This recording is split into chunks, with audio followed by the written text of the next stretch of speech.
নমস্কাৰ বন্ধুসকল, প্ৰধানমন্ত্ৰী আৱাস যোজনাৰ অধীনত লৈ আহিছোঁ এটা ডাঙৰ আপডেট।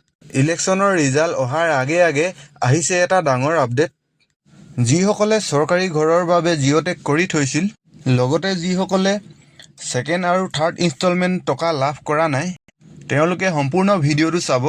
লগতে চেনেলটোলৈ যদি নতুনকৈ আহিছে তেন্তে চেনেলটো ছাবস্ক্ৰাইব কৰি ল'ব। যিহেতু চৰকাৰী ঘৰৰ পুৰণা লিষ্টখনত যিসকল ব্যক্তিৰ নাম আছিল তেওঁলোকৰ বহুতেই প্ৰথম আৰু দ্বিতীয় কিস্তিৰ টকা লাভ কৰিলে, কিন্তু বৰ্তমানো বহুতো লোকে প্ৰথম কিস্তিৰ টকা লাভ কৰা নাই, কাৰণ তেওঁলোকৰ একাউণ্ট ষ্টেটাছটো এনেদৰে পেণ্ডিং হৈ আছে। তেওঁলোকে মোক কমেণ্ট কৰি জনাব। মই নেক্সট ভিডিঅ'টোত ক'ত কি কৰিব লাগিব সকলোবোৰ প্ৰচেছ আপোনালোকক জনাই দিম।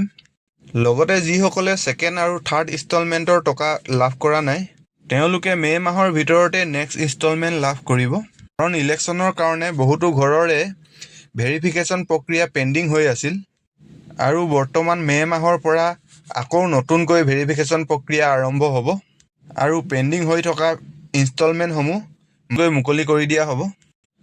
আৰু বহুতো লোকে মোক কমেণ্টত সুধি আছিল যে নতুনকৈ জীৱিকা সখী বাইদেউসকলে জিঅ'টেক কৰা ঘৰসমূহৰ লিষ্টসমূহ কেতিয়া আহিব। যিসকলে নতুনকৈ জীৱিকা সখী বাইদেউসকলৰ দ্বাৰা জিঅ'টেক কৰা হৈছিল তেওঁলোকে সম্পূৰ্ণ ভিডিঅ'টো চাব।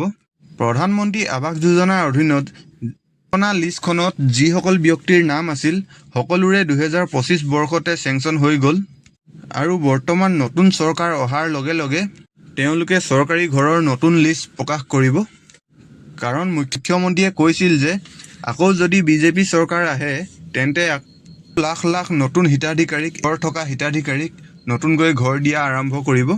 যিসকল ব্যক্তিয়ে নতুনকৈ জিঅ'টেক কৰিছিল তেওঁলোকে মোক কমেণ্ট কৰি জনাব।